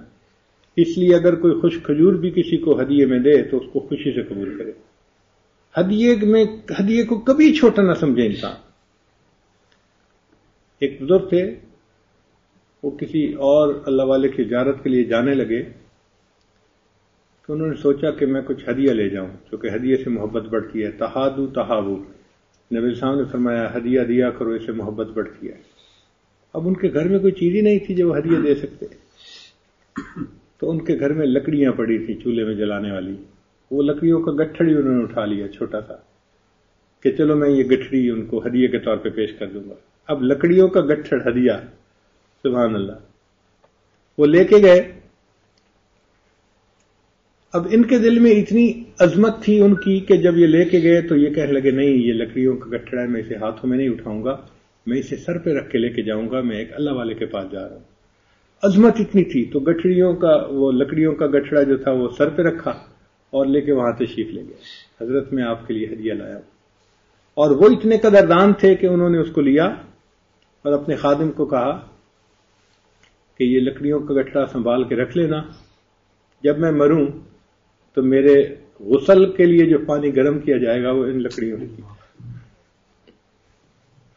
لکڑیوں سے اس پانی کو گرم کرنا. تو ہمارے اکابر ایسے قدردان ہوتے تھے. تو غریب بندے کا اللہ کے راستے میں خرچ کرنا یہ بڑی عظمت کی بات ہے. اس لیے جمعہ کے دن اپنے بچوں کے ہاتھوں سے مسجد میں چندہ دلوائیں، غریب کو چندہ دلوائیں. کیا فرق پڑتا ہے کہ اگر وہ 1 ریال ہے یا 5 ریال ہے؟ اس کو مت دیکھا کرے کہ یہ 1 ہے یا 5 ہے. 1 اور 5 کا فرق ہماری نظر میں ہے، اللہ کی نظر میں فرق نہیں ہے. بلکہ میں ایک سائنس کی کتاب پڑھ رہا تھا، اس میں لکھا ہوا تھا کہ بیوی کو بندہ اگر تحفہ دے نا تو ضروری نہیں کہ وہ بہت قیمتی تحفہ ہونا چاہیے، بلکہ تحفوں کی کثرت سے اس کو زیادہ خوشی ہوتی ہے. یعنی آپ اس کو 5 روپے کا تحفہ دیں گے تو بھی اس کے دل میں وہی محبت ہوگی، 5000 کا تحفہ دیں گے تو بھی وہی محبت ہوگی. مرد کیا کرتے ہیں، میں نے تو 5000 خرچ کر کے اس کو فلاں چیز دلوائی، کافی ہے. وہ ایک دفعہ کا دینا کافی نہیں ہوتا، بار بار دینا چاہیے، بار بار دینا چاہیے. چنانچہ آپ بھلے اس کو 5 ریال کی کوئی چیز دیں، مگر اس کو اگر بار بار دیں گے نا تو یہ جو فریکوینٹ تحفہ ہے اس کا اثر بہت ہوتا ہے، دل میں اور محبت بڑھتی ہے. خاوند لوگوں کو یہ بات سمجھنی چاہیے کہ بیوی کو صرف 1 دفعہ ہی تحفہ نہیں دینا ہوتا، بلکہ روزانہ دینا ہوتا ہے اپنی حیثیت کے مطابق. اگر نہیں بھی تحفہ دے سکتے تو بھائی روٹی کا لقمہ تو اس کے منہ میں ڈال سکتے ہیں. شریعت نے کہا تم یہ بھی ڈالو گے تمہیں اس پر بھی ثواب دیا جائے گا. قربان جائیں ہماری شریعت کتنی خوبصورت ہے. تو اس لیے جس کے دل پہ ذکر کا اثر ہوتا ہے پھر اس کے ہاتھوں میں عطا آ جاتی ہے، وہ دینا پسند کرتا ہے. دیکھیں سیدنا صدیق اکبر اللہ عنہ نے اپنا پورا ہی مال اللہ کے راستے میں دے دیا. سیدنا عمر رضی اللہ تعالیٰ عنہ نے ماشاء اللہ اپنا آدھا مال گھر والوں کے لیے، آدھا اللہ کے راستے میں. اور ازواج امہات المومنین تو اتنا کثرت سے دیتی تھیں، حیران ہوتے ہیں. سیدہ صدیقہ رضی اللہ تعالی عنہا ایک مرتبہ حضرت عمر رضی اللہ عنہ ان کے پاس 50,000 درہم بھجوائے. تو انہوں نے اپنی خادمہ سے کہا کہ مدینہ کی بیواؤں کو بلاؤ، یتیموں کو بلاؤ، میں ان میں خرچ کروں. تو پیسے خرچ کرنے بیٹھ گئیں، سب دے دیے. تھوڑی دیر خادمہ آئی کہ افطاری کا وقت قریب ہے اور گھر میں کچھ نہیں ہے تو مجھے کچھ پیسے دیں، میں کوئی چیز لے کے آؤں. بھائی تم پہلے یاد دلا دیتی، مجھے تو یاد ہی نہیں تھا کہ مجھے روز ہے اور مجھے خود بھی ضرورت ہے. یعنی 50,000 ملے اور 50,000 اللہ کے راستے میں خرچ کر دیے، اپنے روزے کی افطاری کے لیے بھی یاد نہیں تھا. ایسی عطا تھی ان کے ہاتھوں میں. سیدہ سودا رضی اللہ تعالیٰ عنہ ام المومنین ہے، ایک مرتبہ حضرت عمر رضی اللہ عنہ ان کو 30,000 دینار بھیجے. بڑی رقم تھی. جیسے ہی ان کے پاس آئے انہوں نے اسی وقت بلایا عورتوں کو اور 30,000 کے 30,000 سب ان کے اللہ کے راستے میں خرچ کر دیے. پھر اس کے بعد مصلی پہ بیٹھ کے دعا مانگنے لگی، اے اللہ عمر لانو کو توفیق ہی نہ دے کہ آئندہ مجھے مال بھیجا کرے، ان کو یہ توفیق ہی نہ دے کہ وہ مجھے مال بھیجا کریں۔ اللہ اکبر۔ تو دیکھو ان کے دل میں دنیا کی محبت نہیں تھی، جو آتا تھا وہ اس کو اللہ کے راستے میں خرچ کر دیتے۔ یہ ایک نعمت ہے۔ حاتم طائی کی سخاوت کا تذکرہ نبی علیہ السلام کے سامنے ہوا، نبی علیہ السلام نے بہت پسند فرمایا، اس لیے جب حاتم طائی کا بیٹا عدی آیا، عدی بن حاتم، تو نبی علیہ السلام نے اس کا اکرام فرمایا، اور حاتم طائی کی بیٹی گرفتار ہو کے آئی تو نبی علیہ السلام نے اس کو آزاد کیا اور اس کے ساتھ بڑا کرم کا معاملہ کیا۔ تو نبی علیہ السلام کو سخاوت دینا بہت پسند تھی، بہت پسند تھی۔ حاتم طائی کا واقعہ ہے، مانگنے والا آیا، اس نے کہا جی مجھے 5 دینار چاہیے، تو حاتم طائی نے اپنے خادم سے کہا کہ اس کو 500 دے دو، تو خادم بڑا حیران، 5 چاہیے اور 500 دے دیں۔ خیر اس نے 500 دے دیے، وہ چلا گیا لینے والا۔ بعد میں اس نے پوچھا جناب اس نے تو مانگا 5 تھا اور آپ نے 500 دینے کا حکم دیا، تو حاتم طائی نے کہا اس نے اپنے ضرورت کے حساب سے مانگا تھا، میں نے اپنے مرتبے کے حساب سے دیا۔ یعنی جو سخی ہوتا ہے وہ پھر تھوڑا دینا پسند نہیں کرتا، وہ پھر زیادہ دیتا ہے۔ بڑوں کی دین بھی بڑی ہوتی ہے۔ اسی طرح اللہ تعالیٰ جب کسی بندے کو دیتے ہیں تو پھر وہ تھوڑا نہیں دیتے، وہ اتنا دیتے ہیں کہ بندے کا دامن ہی بھر جاتا ہے، بس بس کرتا ہے لینے والا۔ اللہ تعالیٰ اپنے حبیب وسلم کے بارے میں فرماتے ہیں وَلَسَوْفَ يُعْطِيكَ رَبُّكَ فَتَرْضَىٰ، اے میرے محبوب صلی اللہ علیہ وسلم، اللہ آپ کو اتنا عطا کرے گا کہ آپ راضی ہو جائیں گے۔ ہم اپنی زبان میں اس کا ترجمہ کریں نا آیت کا تو یوں بنے گا کہ اے محبوب صلی اللہ علیہ وسلم، اللہ آپ کو اتنا عطا کرے گا کہ آپ بس بس کریں گے۔ اللہ بس بس بس بہت بہت بہت بہت، سبحان اللہ، دینے والے کی کیا دین ہے، اتنا دیتا ہے کہ لینے والا بس بس کرنے لگ جاتا ہے۔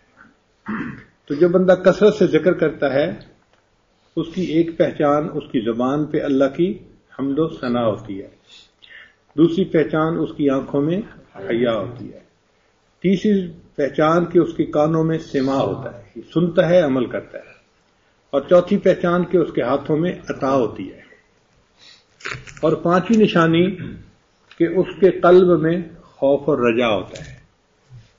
خوف اور رجا، خوف کا معنی ہے ڈر اور رجا کا معنی ہے امید۔ مومن کے دل میں خوف اور رجا دونوں ہوتی ہیں، اس لیے فرمایا گیا الایمان بین الخوف والرجا، خوف امید اور یعنی ایمان امید اور خوف کے درمیان ہوتا ہے۔ کیا مطلب کہ جب وہ اپنے گناہوں کی طرف نظر ڈالتے ہیں تو خوف آتا ہے، ڈر لگتا ہے پکڑے نہ جائیں، اور جب اللہ کی رحمت پہ نظر ڈالتے ہیں تو دل میں امید لگ جاتی ہے، وہ بڑا کریم ہے، وہ معاف کر دے گا۔ تو مومن کی یہ دونوں کیفیتیں ہوتی ہیں، امید اور خوف دونوں مومن کے دل میں ہوتی ہیں، مگر فرق یہ ہوتا ہے کہ جب اپنے پہ نظر پڑتی ہے تو خوف، جب اللہ کی رحمت پہ نظر اٹھتی ہے تو امید آ جاتی ہے دل میں۔ اچھا، امام غزالی رحمۃ اللہ نے اس پر بہت اچھا لکھا ہے کہ خوف کب غالب آنا چاہیے اور رجا کب غالب آنی چاہیے۔ تو وہ فرماتے ہیں کہ جوانی میں انسان کے دل پہ خوف غالب رہنا چاہیے، تب بھی وہ گناہوں سے بچے گا۔ بڑھاپے میں امید غالب رہنی چاہیے، تب بھی وہ مایوسی سے بچے گا۔ صحت مند کے اوپر خوف غالب آنا چاہیے، تبھی وہ نیکی بھاگ بھاگ کے کرے گا، اور بیمار کے دل میں امید غالب آنی چاہیے، تبھی وہ بیماری سے نکل سکے گا۔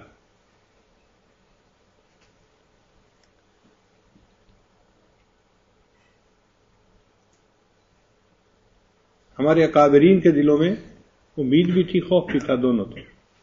حضرت عمر رضی اللہ عنہ کا یہ حال تھا، فرمایا کرتے تھے کہ اگر کوئی مجھے کہہ دے کہ صرف ایک بندہ ہے جو جنت میں جائے گا تو مجھے امید ہے اللہ مجھے جنت میں بھیجیں گے، اور فرماتے تھے اگر یہ کہہ دیا جائے کہ ایک بندہ ہے وہ صرف اکیلا جہنم میں بھیجا جائے گا باقی سب جنت میں، فرماتے تھے میرے دل میں اتنا ڈر ہے کہ میں ڈرتا ہوں کہیں وہ ایک میں ہی نہ ہوں۔ تو ڈر بھی تھا، امید بھی تھی۔ نفس کو یہ دونوں چیزیں چاہیے ترقی کرنے کے لیے۔ اس کی مثال یوں سمجھیں، گدھے کے اوپر بوجھ ہو نا، تو اس کو آگے ہانک کے لے جا رہے ہوں تو پھر لے جانے والے کئی دفعہ آگے اس کے چارہ دکھاتے ہیں اس کو کہ اس کو کھانے کا شوق، تو وہ گدھا پیچھے پیچھے چلتا رہتا ہے چارے کے شوق میں۔ اور کئی مرتبہ نہیں چلتا تو پیچھے سے ڈنڈا بھی لگاتے ہیں. تو سامنے سے اس کو چارہ دکھائیں اور پیچھے سے اس کو ڈنڈا لگائیں. ہمارا نفس بھی گدھے کی مانند ہے، اس کو سامنے سے اللہ کی امید دکھائیں اور پیچھے سے اس کو خوف کا ڈنڈا بھی لگائیں تاکہ یہ گناہوں سے بھی بچے اور امید کی وجہ سے بھاگ بھاگ کے نیکی کا کام بھی کرے. تو خوف اور رجا یہ دونوں ضروری ہیں. یہی خوف تھا جس کی وجہ سے صحابہ رضی اللہ تعالیٰ عنہم ساری ساری رات روتے رہا کرتے تھے. ساری رات روتے رہا کرتے. حضرت سیدنا صدیق اکبر عنہ کے دل میں اتنا خوف تھا کہا کرتے تھے اے کاش میری ماں نے مجھے جنا ہی نہ ہوتا، اے کاش میں کسی مومن کے بدن کا بال ہوتا، اے کاش میں کوئی پرندہ ہوتا، اے کاش میں کوئی گھاس کا تنکا ہوتا. اتنا اللہ کا خوف تھا. اعمال ایسے تھے کہ اللہ کے حبیب صلی اللہ علیہ وسلم اتنے خوش ہیں کہ نبی علیہ السلام فرما رہے ہیں میں نے دنیا میں سب کے احسانات کے بدلے دے دیے، ابو بکر تیرے احسانات کا بدلہ قیامت کے دن اللہ دے گا. اعمال ایسے ہیں اور خوف اتنا ہے کہ بیٹھے رو رہے ہیں اے کاش مجھے میری ماں نے جنا ہی نہ ہوتا، اے کاش میں کسی مومن کے بدن کا بال ہوتا، اے کاش میں کوئی گھاس کا تنکا ہوتا، میں درخت کا پتا ہوتا. یہ رونا اتنا، یعنی خوف بھی تھا اللہ کا اتنا، اور یہی خوف تھا حضرت عمر عنہ کے دل میں. حضرت عمر رضی اللہ تعالیٰ عنہ اتنا روتے تھے. ان کے بارے میں 2 باتیں کتابوں میں لکھی ہیں کہ جب ان کو کوئی مشروب پیش کیا جاتا تھا تو اس کو آنسوؤں کی ملاوٹ سے پیا کرتے تھے. یعنی مشروب پیتے پیتے اللہ کی نعمتوں کا استحضار ہوتا تھا کہ مجھے اللہ نے دیکھو کیا نعمتیں دی، اور جو پیالہ ہوتا تھا اس کے اندر آنسو گرتے تھے تو آنسوؤں کی ملاوٹ سے مشروب پیا کرتے تھے. اتنے کثیر البکا تھے، احادیث میں لکھا ہے ان کی رونے کی وجہ سے ان کے رخساروں کے اوپر لائنیں نظر آتی تھیں. یعنی جیسے ہوتا ہے نا کسی چیز کا سکار نشان پڑ جاتا ہے، آنسوؤں کے کثرت سے بہنے پہ ان کے چہروں پہ نشان پڑ گئے تھے. اللہ اکبر کبیرہ. اللہ کا اتنا خوف تھا، ہر وقت روتے تھے اللہ کے سامنے. خوف اتنا تھا. چنانچہ ایک مرتبہ انہوں نے حضرت حذیفہ رضی اللہ عنہ کو بلایا اپنے دور خلافت میں. وہ آگے بھائی حذیفہ مجھے پتہ ہے کہ نبی علیہ السلام نے آپ کو منافقوں کے نام بتلا دیے تھے، اور یہ بھی پتہ ہے کہ نبی علیہ السلام نے آگے نام کھولنے سے بتانے سے منع بھی کر دیا تھا، تو میں آپ سے منافقوں کے نام نہیں پوچھتا، اتنا صرف بتا دو کیا عمر کا نام تو ان میں شامل نہیں؟ بس صرف اتنا کہہ دو، اشارہ دے دو کہ عمر کا نام تو شامل نہیں ہے نا. کتنا خوف ہوگا دل میں. امیر المومنین ہیں، لوگوں کے امام ہیں، اور حالت یہ ہے کہ وہ اس پہ ڈر رہے ہیں کہیں میرا نام منافقوں میں تو شامل نہیں ہے. چنانچہ جب حضرت عمر رضی اللہ عنہ کا وفات آیا تو زخم تو لگا ہوا تھا، زخم کی وجہ سے طبیعت میں نقاہت تو تھی. جب آپ نے فیل کر لیا نا کہ اب میرا وقت قریب ہے تو آپ نے اپنے بیٹے عبداللہ ابن عمر رضی اللہ عنہ کو بلایا اور وصیت فرمائی، عمر عبداللہ جب میں فوت ہو جاؤں تو مجھے جلدی نہلانا، جلدی کفنا دینا اور جلدی دفنا دینا. انہوں نے کہا جی بہت اچھا. پھر تھوڑی دیر بعد دوبارہ ریپیٹ کیا، اچھا جی بہت اچھا. پھر ریپیٹ کیا، جی بہت اچھا. جب 4-5 مرتبہ ان کو یہ بات کہی نا تو عبداللہ ابن عمر رضی اللہ عنہ نے کہا کہ امیر المومنین آپ نے مجھے اتنی بار کہا ہم آپ کے حکم پہ عمل کریں گے، اتنا زیادہ کیوں آپ سٹریس کر رہے ہیں؟ تو اس وقت عمر رضی اللہ عنہ نے ایک تاریخی جواب دیا. فرمایا بیٹے عبداللہ میں اس لیے کہہ رہا ہوں کہ اگر اللہ مجھ سے ناراض ہوئے تو تم میرا بوجھ اپنے کندھوں سے جلدی اتار دینا. اگر اللہ مجھ سے ناراض ہوئے تو تم میرا بوجھ جلدی کندھوں سے اتار دینا، اور اگر اللہ مجھ سے راضی ہوئے تو تم جلدی مجھے اللہ سے ملا دینا، اور عمر کے انجام کو تو اللہ بہتر جانتا. کہ عمر کا انجام کیا ہوگا، اس کو تو اللہ بہتر جانتا ہے۔ آپ اندازہ لگائیں آخری وقت میں ان کے دل میں اتنا اللہ کا خوف تھا، اتنا ڈرتے تھے کہ پتہ نہیں کیا ہوگا۔ عمر کے انجام کو تو اللہ بہتر جانتا ہے۔ تو ہمارے اکابرین کے دلوں میں خوف بھی تھا اور رجا بھی تھی۔ سفیان ثوری رحمۃ اللہ علیہ بیٹھے رو رہے تھے، ان کے ایک دوست آئے، ان کا سفیان کیا ہوا، کوئی گناہ سرزد ہو گیا؟ تو ایک گندم کا دانہ سامنے پڑا تھا زمین پہ، انہوں نے گندم کا دانہ اٹھا کے دکھایا، کہنے لگے اللہ کی قسم میں نے گندم کے دانے کے برابر اللہ کی نافرمانی نہیں کی۔ پھر روتے کیوں؟ کہنے لگے بس مجھے اللہ کی بے نیازی رلاتی ہے کہ جو عمل میں کر رہا ہوں پتہ نہیں اللہ کو قبول ہوں گے یا نہیں ہوں گے۔ وہ بے نیاز ذات ہے، کوئی لازم تو نہیں نا کہ ہم عمل کریں اور وہ مجبور ہو قبول کرنے پر۔ ہم دنیا میں کئی دفعہ دیکھتے ہیں ہم اچھی چیزوں کو بھی نہیں قبول کرتے۔ فرض کرو ہم گئے سیب لینے کے لیے، دکاندار کہتا ہے جی کہ کیلے بہت اچھے آئے ہیں، ہم ایک نظر کیلوں پہ ڈالتے ہیں، اچھے بھی ہوتے ہیں، ہم کہتے ہیں ہمیں نہیں لینے، ہم نہ کر دیتے ہیں نا۔ ایک اچھی چیز پہ نہ کر دی نا تو یہ تو قبولیت الگ چیز ہے۔ تو اگرچہ ہم اعمال بنا کے کریں، سنوار کے کریں، اللہ تعالیٰ نہ چاہے قبول کرنا تو کوئی کہہ تو نہیں سکتا کہ نہیں ضرور قبول کرے۔ اور ویسے تو ہمارے عمل بھی ناقص ہیں۔ جب اللہ کے حبیب صلی اللہ علیہ وسلم نے یہ کہہ دیا ما عبدناک حق عبادتک وما عرفناک حق معرفتک، اے اللہ آپ کی ہم عبادت ایسے نہیں کر سکے جیسی کرنی چاہیے تھی، اور ایسی معرفت بھی نہیں حاصل کر سکے جو حاصل کرنی چاہیے تھی۔ اگر اللہ کے محبوب صلی اللہ علیہ وسلم یہ کہہ رہے ہیں تو بھئی ہم کس کھیت کی گاجر مولی ہیں، ہمارے عمل کیا ہے؟ ہم اپنے اعمال پہ کیوں فریفتہ ہوئے پھرتے ہیں کہ ہم بڑے نیک ہیں اور بڑے اچھے ہیں؟ یہ تو بھئی جب پہنچیں گے تو وہاں جا کے پتہ چلے گا کون مقبول ہے کون مردود ہے۔ بے خبر کیا خبر تجھ کو کیا کون ہے، کون مقبول ہے کون مردود ہے، بے خبر کیا خبر تجھ کو کیا کون ہے۔ جب تلیں گے عمل سب کے میزان پر تب کھلے گا کہ کھوٹا کھرا کا۔ یہ تو قیامت کے دن جب اعمال تلیں گے پھر پتہ چلے گا کون کھرا تھا اور کون کھوٹا تھا، اس سے پہلے تو کوئی بھی نہیں کہہ سکتا کوئی بات۔ تو ان کو اللہ کی شان بے نیازی سے ڈر لگتا تھا، روتے تھے اللہ کی شان بے نیازی۔ حسن بصری رحمۃ اللہ اتنا روتے تھے کہ بیٹھے ہوتے تھے تو محسوس ہوتا تھا یہ وہ شخص ہے جس کے سر قلم کرنے کا حکم صادر ہو چکا اور وہ جلاد کے انتظار میں، ایسے لگتا تھا۔ رابعہ بصریہ اتنا روتی تھی کہ جہاں ان کے آنسو گرتے تھے وہاں گھاس اگاتا تھا، سبزہ اگاتا تھا، اتنا پانی نیچے زمین پہ گرتا تھا، تو ان کے آنسو نہیں تھمتے تھے۔ ان کو اللہ کی شان بے نیازی رلاتی تھی۔ اللہ بڑا بے نیاز، اللہ اکبر کبیرہ۔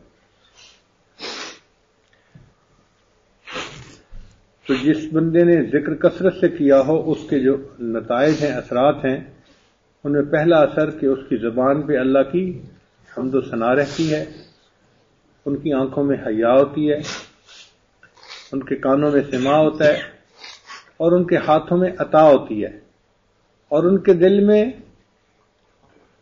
خوف اور رجا ہوتا ہے، اور ان کے دماغ میں تسلیم و رضا ہوتی ہے۔ یہ ایک نشانی۔ دیکھیں تسلیم و رضا کا کیا معنی کہ جو مالک کی منشا ہم اس پر راضی، یعنی وہ تقریر کے اوپر راضی ہوتے ہیں، ان کا دماغ میں تسلیم و رضا ہوتی ہے۔ تسلیم یہ ہے کہ اللہ ہمیں جس حال میں رکھے ہم ہر حال میں اپنے رب سے راضی ہیں۔ یہ نعمت بھی کسی کسی کو نصیب ہوتی ہے، ورنہ تو شکوے ختم نہیں ہوتے۔ بیوی اچھی نہیں، بیٹا ایسا نہیں، گھر ایسا نہیں، گاڑی ایسی نہیں، فلاں ایسی نہیں، شکوے شکوے۔ ایک مرتبہ بنی اسرائیل نے حضرت موسیٰ علیہ السلام سے پوچھا کہ حضرت کیسے پتہ چلے کہ اللہ ہم سے راضی ہیں؟ موسیٰ علیہ السلام نے فرمایا میں کوہ طور پہ جاؤں گا تو اللہ تعالیٰ سے پوچھوں گا چنانچہ موسیٰ علیہ السلام نے ہم کلامی کی تو پوچھا اللہ کیسے پتہ چلے کہ آپ بندے سے راضی ہیں؟ اللہ نے فرمایا کہ یہ بہت آسان ہے، یہ لوگ اپنے دل میں جھانک کے دیکھیں، اگر یہ اپنے دل میں مجھ سے راضی ہیں تو میں ان سے راضی ہوں، اگر ان کے دل میں میرے ساتھ شکوے ہیں تو مجھے ان کے ساتھ شکوے ہیں۔ تو ہم اپنے دل کو دیکھ لیں، اگر دل میں راضی ہیں تو اللہ ہم سے راضی ہے۔ اسی حدیث پاک میں ہے کہ ذاق طعم الایمان، اس بندے نے ایمان کے مزے کو چکھ لیا، ایمان کی لذت کو حاصل کر لیا کہ جو رضیت باللہ ربا، من رضی باللہ ربا، جو اللہ سے راضی ہو گیا کہ اللہ ہمارے رب ہے، جو نبی علیہ السلام سے راضی ہو گیا کہ وہ ہمارے نبی ہیں، اور جو اسلام سے راضی ہو گیا کہ وہ ہمارے دین ہیں۔ جس بندے یہ تین نشانیاں ہوں اس بندے کو ایمان کی حلاوت نصیب ہو جاتی ہے۔ حضرت علی رضی اللہ عنہ فرمایا کرتے تھے اے اللہ میرے لیے یہی عزت کافی ہے کہ تو میرا پروردگار ہے، اے اللہ میرے لیے یہی عزت کافی ہے کہ تو میرا پروردگار ہے، اور میرے لیے یہی فخر کافی ہے کہ میں تیرا بندہ ہوں۔ ہمارے لیے اس سے بڑا فخر کیا ہو سکتا ہے کہ ہم اللہ کے بندے ہیں؟ سبحان اللہ۔ تو اللہ سے ہر حال میں راضی رہیں، ہر حال میں راضی، تکلیفیں بھی ہوں، مشکل بھی ہو، پریشانیاں بھی ہوں، رب سے راضی رہیں، زبان پہ شکوہ نہ لائیں۔ لطف سجن دم بدم، قہر سجن گاہ گاہ۔ ہم اگر دیکھیں تو خوشیاں زندگی میں زیادہ ہیں اور غم کبھی کبھی، صحت زندگی میں زیادہ ہے، بیماریاں کبھی کبھی۔ لطف سجن دم بدم، قہر سجن گاہ گاہ، ای بھی سجن واہ واہ، او بھی سجن واہ واہ۔ میرے مالک میں ایسے بھی آپ سے راضی، میں ایسے بھی، مجھے آپ جس حال میں رکھیں میں اسی حال میں آپ سے راضی۔ تو ہم اپنے اللہ سے راضی رکھیں، اس لیے کسی تکلیف پریشانی کے آنے پہ فوراً زبان سے شکوے نہ شروع کر دیں، بلکہ ہمارے مشائخ نے لکھا ہے کہ خوشی کے حال میں انسان کی اتنی ترقی نہیں ہوتی جتنی غم کے حال میں ترقی ہوتی ہے، کیونکہ غم سے انسان کا دل ٹوٹتا ہے اور اللہ تعالیٰ ٹوٹے دلوں میں ہوتا ہے۔ انا عند منکسرۃ القلوب، حدیث قدسی ہے، اللہ فرماتے ہیں مجھے ڈھونڈنا ہو تو مجھے ٹوٹے دلوں میں ڈھونڈو، جب کسی کا دل ٹوٹتا ہے میں اس ٹوٹے دلوں میں ہوتا ہوں۔ تو چھپا چھپا کے نہ رکھ اسے، تیرا آئینہ ہے وہ آئینہ کہ شکستہ ہو تو عزیز تر ہے نگاہ آئینہ ساز میں۔ دل ٹوٹتا ہے اللہ کو اور پیارا لگتا ہے بندہ۔ ہماری علاقائی زبان میں کہتے ہیں سکھ دکھاں تو دیواں وار، سکھ دکھاں تو دیواں وار، دکھاں آن ملائم یار۔ میں سکھوں کو دکھوں پہ قربان کر دوں کہ دکھوں نے مجھے میرے یار سے ملا دیا۔ دکھ انسان کو اپنے رب سے ملا دیتے ہیں۔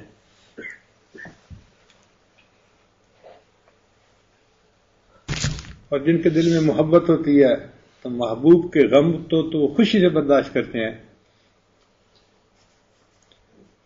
تیرا غم بھی مجھ کو عزیز ہے کہ وہ تیری دی ہوئی چیز ہے، تیرا غم بھی مجھ کو عزیز ہے کہ وہ تیری دی ہوئی چیز ہے۔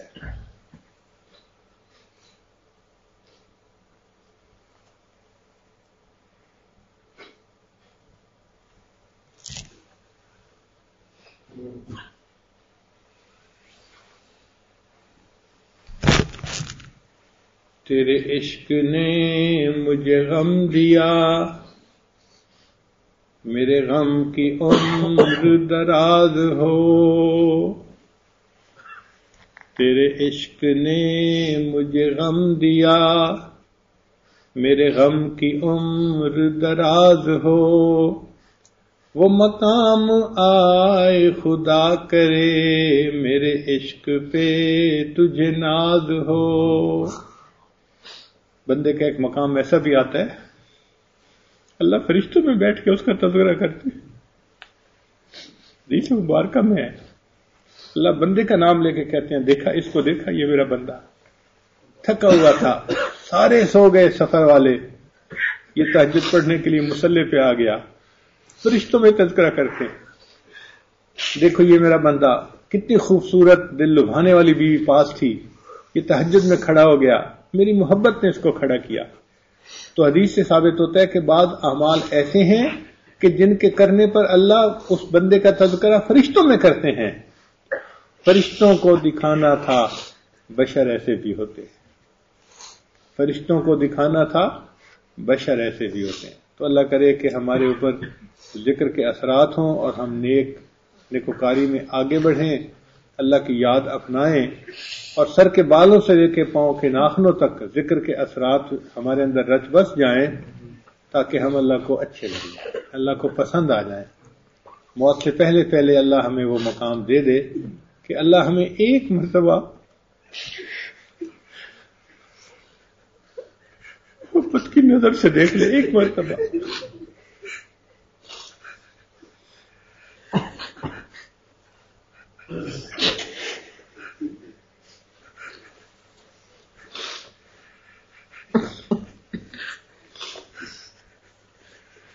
ہم نے دیکھا ہے کہ ماں باپ اپنے بچوں کی چھوٹی چھوٹی تمناؤں کو پورا کر کے خوش ہو جاتے ہیں.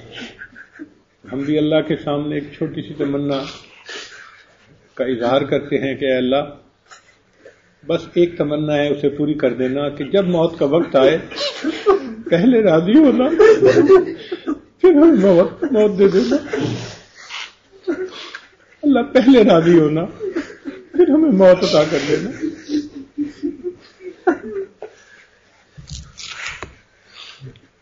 آخر دعوانا الحمد للہ رب العالمین.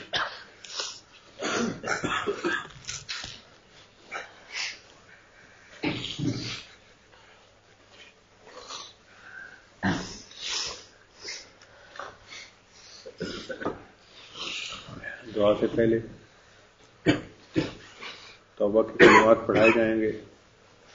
دل میں یہ نیت کر لیجئے کہ ہم پچھلے گناہوں سے سچی پکی توبہ کر رہے ہیں اور آئندہ نیکوکاری کی زندگی گزارنے کا دل میں ارادہ کر رہے ہیں. الحمدللہ وکفی وسلام علی عبادہ الذین اصطفی، اما بعد. سچے دل سے یہ کلمات پڑھتے جائیے. بسم اللہ الرحمن الرحیم. لا الہ الا اللہ محمد الرسول اللہ. آمنت باللہ وملائکتہ وکتبہ ورسلہ والیوم الآخر والقدر خیرہ وشرہ من اللہ تعالی والبعث بعد الموت. آمنت باللہ کما ہوا باسمائہ وصفاتہ وقبلت جمیع احکامہ اقرار باللسان وتصدیق بالقلب. اشہد ان لا الہ الا اللہ واشہد ان محمدا عبدہ ورسولہ.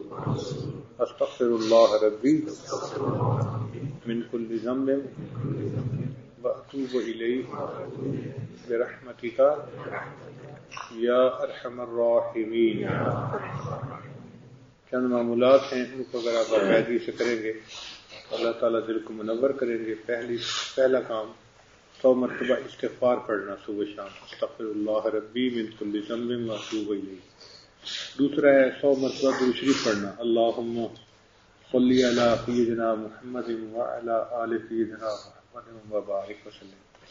تیسرا ہے قرآن مجید کی تلاوت روزانہ کرنا. ایک پارہ ہو تو بہت اچھا، مشکل ہو تو آدھا پارہ صحیح، مگر پڑھنے ضرور. عورتوں نے جن دنوں میں نماز نہیں پڑھنی ہوتی قرآن پاک کی تلاوت نہ کریں، ان کو بن کیے اللہ اجر اور ثواب عطا فرما دیتے ہیں. چوتھی چیز ہے ہر وقت دل میں اللہ کو یاد رکھنا. دست بکار دل ویار، ہتھ کارول دل یار ول. ہاتھ کام کاج میں مصروف، دل اللہ تعالیٰ کی یاد میں مصروف. اور پانچویں چیز ہے مراقبہ. مراقبے کا طریقہ یہ ہے کہ آپ جب نماز پڑھ کے فارغ ہوں صبح یا شام، تھوڑی دیر کے لیے اللہ سے لو لگا کے بیٹھیں، اللہ کی طرف متوجہ ہو جائیں. یہ سوچیں کہ اللہ کی رحمت آ رہی ہے، دل میں سما رہی ہے، دل کی ظلمت اور سیاہی دور ہو رہی ہے، اور میرا دل اللہ اللہ اللہ، یہ میرا دل بول رہا ہے. زبان سے نہیں پڑھنا، دل پڑھ رہا ہے اور آپ سن رہے ہیں. اس کو ذکر قلبی کہتے ہیں، اور الحمدللہ اس کی وجہ سے بہت جلدی انسان کے دل میں اللہ کی محبت بڑھتی ہے۔ ہم دعا سے پہلے چند منٹ کے لیے مراقبے کی مشق کر لیتے ہیں۔ سب حضرات، سب خواتین آنکھوں کو بند کر لیں، سر کو جھکا لیں، دنیا اور جو کچھ دنیا میں ہے اس سے ہٹ کٹ کے اللہ رب العزت کی یاد میں ڈوب جائیں۔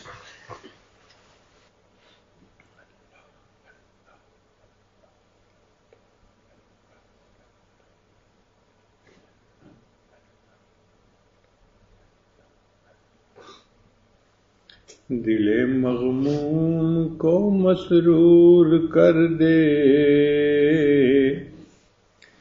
دل بے نور کو پر نور کر دے، دل مغموم کو مسرور کر دے، دل بے نور کو پر نور کر دے، ہے میری گھات میں خود نفس میرا، خدایا اس کو بے مقدور کر دے، میرا ظاہر سنور جائے الہی، میرے باطن کی ظلمت دور کر دے، میرا ظاہر سنور جائے الہی، میرے باطن کی ظلمت دور کر دے، میں وحدت پلا مخمور کر دے، محبت کے نشے میں چور کر دے،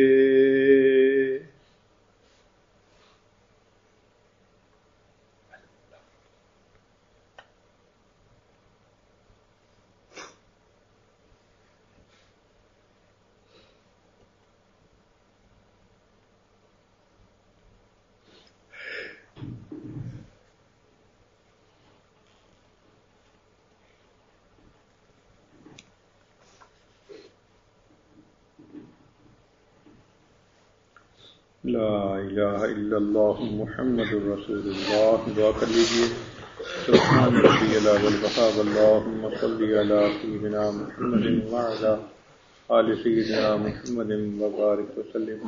اے کریم آقا، ہم آپ کے عاجز مسکین بندے ہیں، ہمارے گناہوں کو معاف فرما، خطاؤں سے درگزر فرما، عیبوں کی پردہ پوشی فرما۔ اے اللہ، جو گناہ ہم نے دن میں کیے معاف فرما، جو راتوں میں کیے معاف فرما، جو محفل میں کیے معاف فرما، جو تنہائیوں میں کیے معاف فرما، جو ارادے سے کیے وہ بھی معاف فرما، جو بن ارادے کے ہوئے معاف فرما۔ اے اللہ، جو گناہ یاد ہیں وہ بھی معاف فرما، جو کر کے بھول گئے وہ گناہ بھی معاف فرما۔ اے اللہ، معصیت کی ذلت سے محفوظ فرما، ہمیں طاعات کی عزت نصیب فرما۔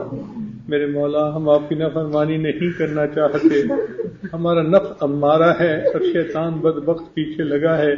اللہ، اس نفس کو نفس مطمئنہ بنا دیجیے، شیطان بدبخت سے ہمارا پیچھا چھڑا دیجیے، اور اے اللہ ہمیں اپنے مقبول بندوں میں شامل فرما لیجیے۔ کریم آقا، علم حاصل ہونے کے بعد جہالت کے کاموں سے محفوظ فرما، عزتیں ملنے کے بعد ذلت سے محفوظ فرما، ہدایت ملنے کے بعد گمراہی سے محفوظ فرما۔ اے اللہ، اپنے قرب کے بعد دوری سے محفوظ فرما۔ میرے مولا، اپنے قرب کے بعد دوری سے محفوظ فرما۔ اے اللہ، دوستی کے رنگ میں دشمنی کرنے والوں سے بھی محفوظ فرما۔ اللہ، آنے والے وقت کو گزرے وقت سے بہتر فرما، آنے والی زندگی کو گزری ہوئی زندگی کا کفارہ بنا۔ اے اللہ، جو بے اولاد ہیں ان کو نیک اولاد عطا فرما، جو صاحب اولاد ان کی اولادوں کو نیکوکار بنا، فرما بردار بنا، ماں باپ کی آنکھوں کی ٹھنڈک بنا۔ جن گھروں میں جوان بچے بچیاں موجود ہیں، اللہ ان بچوں کے مستقبل کو روشن فرما، ماں باپ کے لیے فرض ادا کرنے آسان فرما۔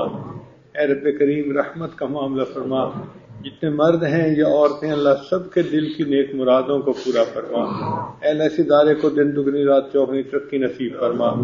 جو ادارے کا اہتمام انتظام سنبھال رہے ہیں ان کو اپنے مقبول بندوں میں شامل فرما۔ پڑھنے والی بچوں کو اللہ اپنے مقبول بندوں اور بندیوں میں شامل فرما۔